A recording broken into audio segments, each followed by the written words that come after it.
अस्सलाम वालेकुम नाज़रीन, मैं Asad Abbas Bhatt advocate high court आपकी खिदमत में हाजिर हूँ एक नई कानूनी इन्फॉर्मेशन के साथ जो शायद कानूनी तौर पर आपको फ़ायदा पहुँचा सकती है। नाज़रीन, आज हम बात करने जा रहे हैं एक ऐसी जजमेंट के बारे में जो इंश्योरेंस पॉलिसीज़ के बिज़नेस से मुतल्लिका है।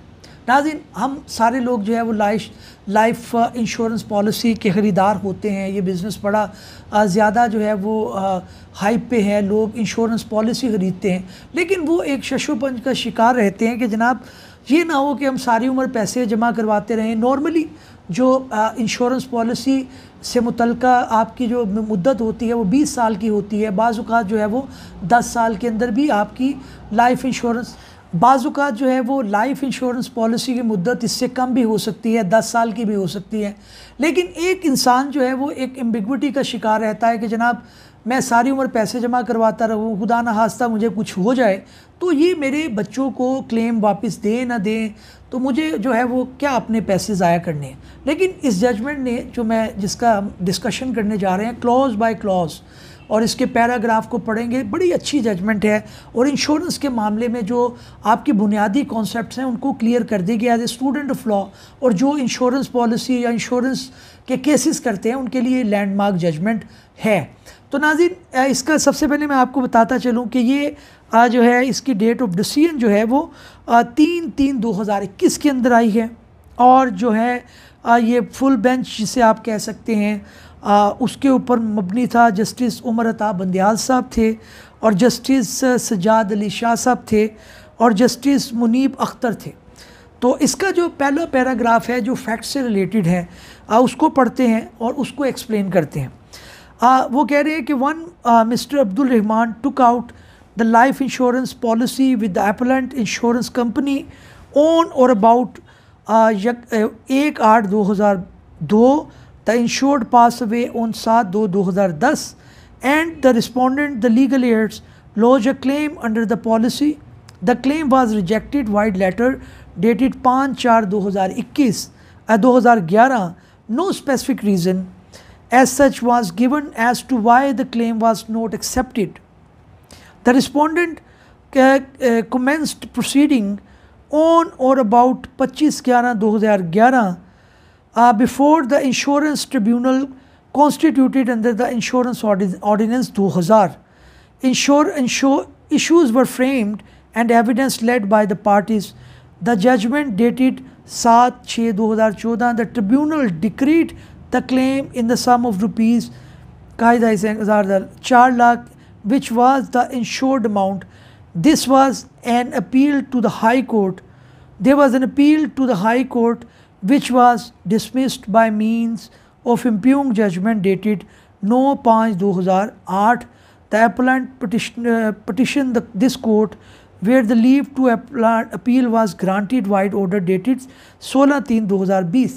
एक तो as a student of law आप समझ लें कि जब भी इंश्योरेंस का कोई क्लेम आएगा तो उसके मुताबिक आपने इंश्योरेंस अपीलेट ट्रिब्यूनल को आपने अपना क्लेम फाइल करना है, उधर एविडेंस होती है। उसके बाद जिस भी पार्टी के अगेंस्ट या हक के अंदर ये फ़ैसला आएगा उसको असेल कर सकते हैं हाई कोर्ट के अंदर और हाई कोर्ट के बाद फिर सुप्रीम कोर्ट के अंदर। ये तो हमने as a student of law इसके अंदर सीख लिया।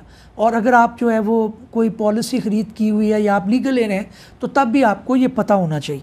इसके अंदर भी मामला ये हुआ कि एक शख्स ने जो है इंश्योरेंस पॉलिसी ख़रीदी, उसको इनकार कर दिया गया और उसके बाद उसने अपना क्लेम जो है वो इंश्योरेंस ट्रिब्यूनल में दिया जिसको एक्सेप्ट कर लिया गया और इंश्योरेंस कंपनी ने उसके ऊपर अपील फ़ाइल की हाई कोर्ट के अंदर जो कि रिजेक्ट हो गई। उसको उन्होंने सेल किया सुप्रीम कोर्ट के आगे जिसका ये डिसीजन है। तो नाज़ी अगला पैराग्राफ हम देखते हैं। वो कहते हैं before us learned council renewed the primary plea taken by the appellant, which was that there had been a breach of the duty of utmost good faith by the insured. It was submitted that for some years prior to the policy the appellant had a cardiac condition, i.e. coronary disease, which was so severe that it had even required a heart operation. The condition was continuing at the time of the policy. This was however not disclosed to the appellant when the insured applied for life insurance. This was a material concealment which vitiated the policy and allowed the appellant to avoid the same. Reference was made to section 75 of the ordinance, which puts the duty of utmost good faith on a statutory basis. Reliance was also placed on Jubilee Insurance Co Limited, a Ravi Steel Company, PLD 2020 Supreme Court 324, where at para 8 SS section 75 and 76 were considered. नाज़रीन, इसके अंदर उन्होंने जो insurance company थी, इस paragraph के अंदर जो ऑनरेबल सुप्रीम कोर्ट बताने की कोशिश कर रहे हैं वो यही है कि एक तो सेक्शन 75 है और सेक्शन 76 है जो ये ड्यूटी इम्पोज करता है जो बंदा इंश्योरेंस खरीद रहा है कि जनाब आपने सच्ची बातें बतानी है।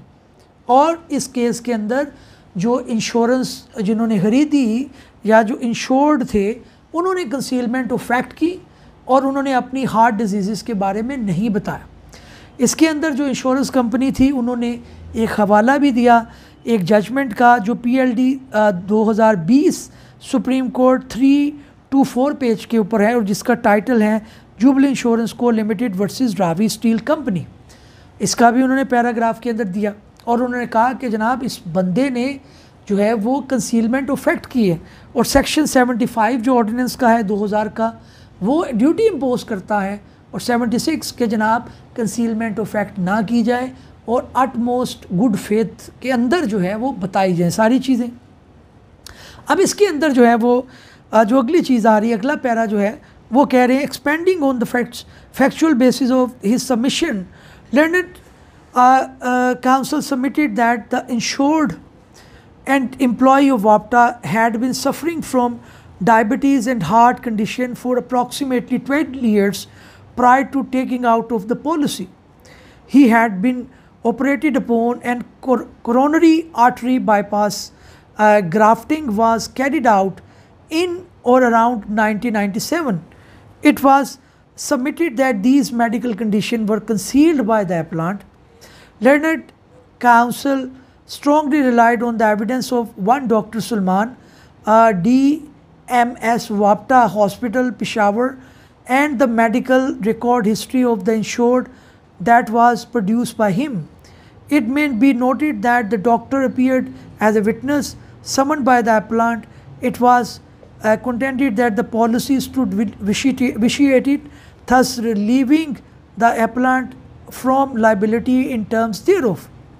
नाज़रीन, इसके अंदर जो उन्होंने बुनियादी चीज़ बताई वो उनका ये कहना था एक डॉक्टर सुलमान नामी है जिनको बतौर विटनेस भी उन्होंने बुलाया जो इंश्योरेंस कंपनी थी और उन्होंने ये एलेबोरेट किया कि जनाब ये वो एविडेंस दे रहे हैं कि इनको 1997 से उस शख्स को जो है वो इसके अंदर थी डायबिटीज़ भी थी और उनको हार्ट डिजीज़ भी थी और उन्होंने ऑपरेट भी करवाया था, लेकिन in term of section 75 and 76 of the insurance policy ordinance 2000 उन्होंने ये कंसीलमेंट ऑफ फैक्ट की है। लिहाजा जो है वो इंश्योरेंस कंपनी की ज़िम्मेदारी ख़त्म हो गई, उनकी कोई ज़िम्मेदारी नहीं है कि इनको क्लेम दिया जाए। तो अगला जो पैराग्राफ है नंबर 4 वो भी बड़ा एलेबोरेटेड है, वो कोर्ट अपनी ऑब्जर्वेशन दे रहा है उसके अंदर, उसको भी पढ़े लेते हैं। We have heard a learned counsel, the respondent being ex party, and considered the record and the case relied upon.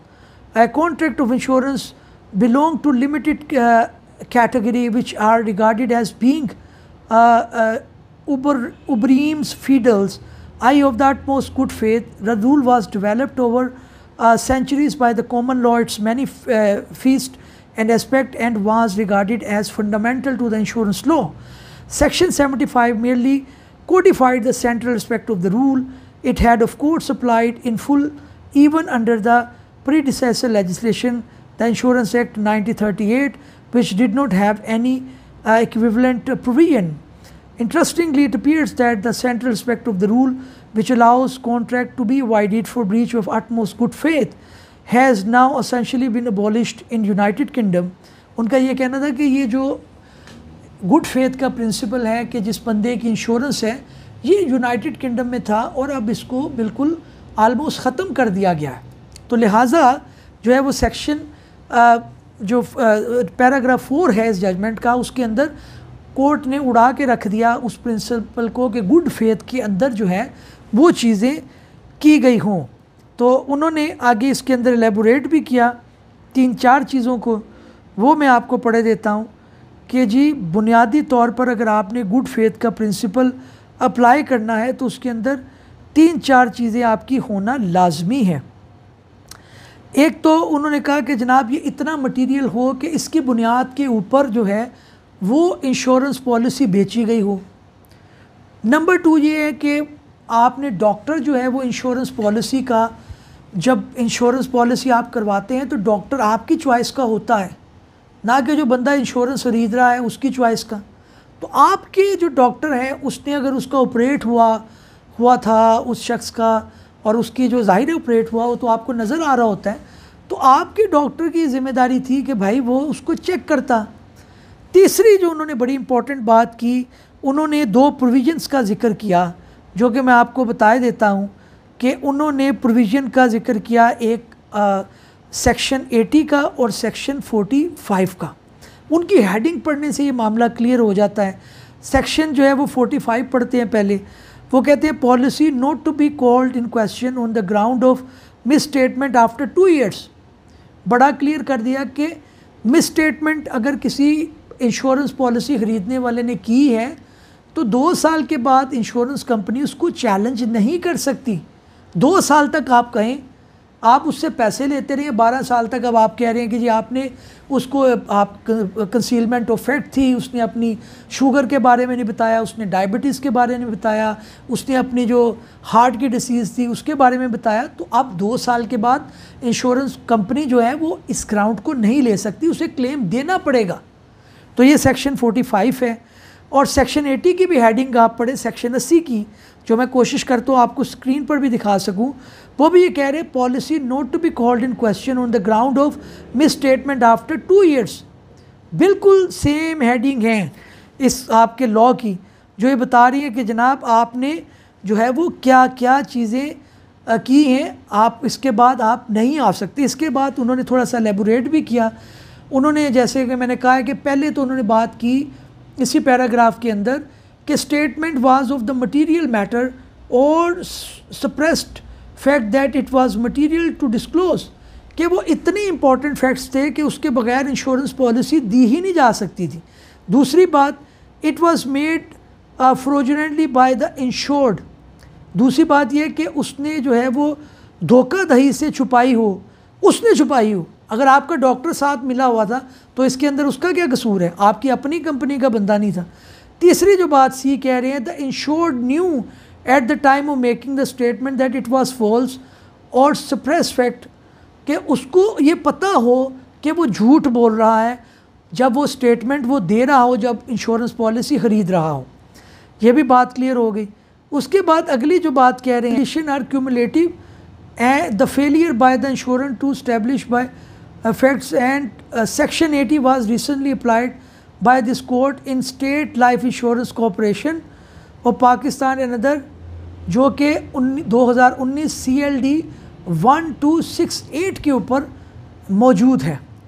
The insurer here sought to avoid the policy on फलाना reliance was placed on a decision of supreme court India where, और India के एक law के मुताबिक भी उन्होंने जो है वो उसके इंडिया के एक जो है वो केस लॉ को भी कोर्ट किया, Mohammad Faisal and other versus state life insurance corporation and other 2008 SCMR 456 page के ऊपर जो है।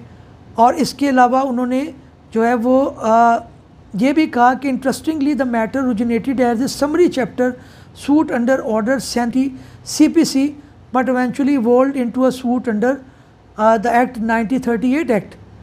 तो ये नाज़रीन उन्होंने बेसिकली इन सारे जो है वो लॉज का हवाला देते हुए ये बता दिया कि जनाब इसके ऊपर आपको क्लेम जो है वो इंश्योर्ड बंदे का देना पड़ेगा।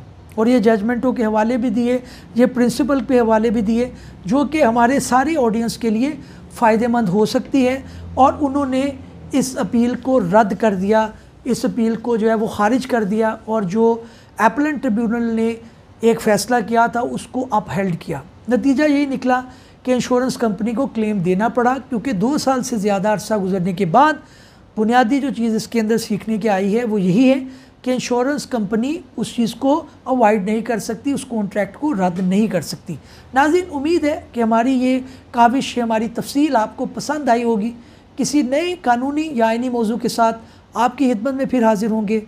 तब तक के लिए इजाज़त दीजिए। अल्लाह हाफ़िज़।